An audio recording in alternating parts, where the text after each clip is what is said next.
علاقے ہوشاب میں نور جان زوجہ فضل کی گرفتاری اور مبینہ لاپتہ کرنے کے خلاف نور جان کے اہل خانہ اور علاقہ مکینوں نے کوئٹہ ٹو تربت روڈ آج بروز منگل کو دوسرے روز بھی ہوشاب کے مقام پر روڈ بلاک کر کے دھرنا دیا ہے۔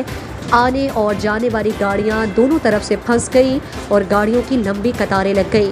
ڈرائیورز اور مسافر پریشان۔ علاقہ مکینوں کی جانب سے احتجاجی شرکاء اور مسافروں کے لیے انسانیت کی خاطر میں کھانے کا اہتمام کیا گیا۔ مظاہرین کا کہنا ہے کہ بی بی نور جان بلوچ بے قصور ہے اور سی ٹی ڈی کے الزامات جھوٹے ہیں۔ گھر میں گھس کر ایک نہتی خاتون کو مبینہ اغوا کر کے لاپتہ کرنے کی غیر قانونی عمل پر پردہ ڈالنے کے لیے جھوٹی کہانی پھیلائی گئی، جبکہ علاقے کے عوام گواہ ہیں، ان کی ذہنی حالت بھی درست نہیں ہے اور بی بی نور جان کی رہائی تک روڈ بلاک احتجاج جاری رہے گا۔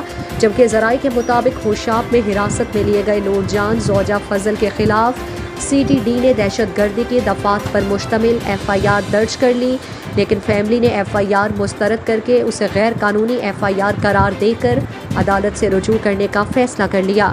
جبکہ ذرائع کے مطابق کیچ بار ایسوسی ایشن کے سینئر وکلاء نے خاتون کی ضمانت پر رہائی کے لیے درخواست جمع کرائی ہے، جبکہ سی ٹی ڈی کا موقف ہے کہ خاتون خودکش بمبار ہے، دہشت گردی کی کارروائی کے لیے تیار کیا گیا تھا۔ گرفتاری کے وقت لیڈیز پولیس اہلکار بھی ساتھ تھیں۔ تفتیش کے بعد جرم ثابت ہونے پر ایف آئی آر درج کر کے مجسٹریٹ کے سامنے پیش کر دیا۔ ایک سینئر وکیل نے کہا ہے کہ عدالت میں خاتون سے بات ہوئی ہے۔ انہوں نے بتایا کہ تفتیش کے دوران ان پر تشدد کیا گیا ہے، لیکن کسی نے زیادتی نہیں کی ہے۔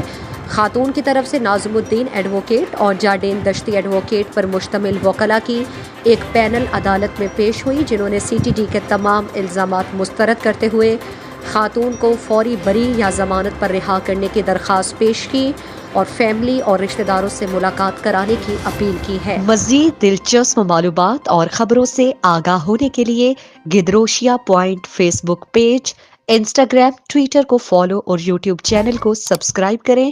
بیل آئیکن بٹن دبانا نہ بھولیں تاکہ مکران سمیت بلوچستان کی خبروں سے جڑے رہیں۔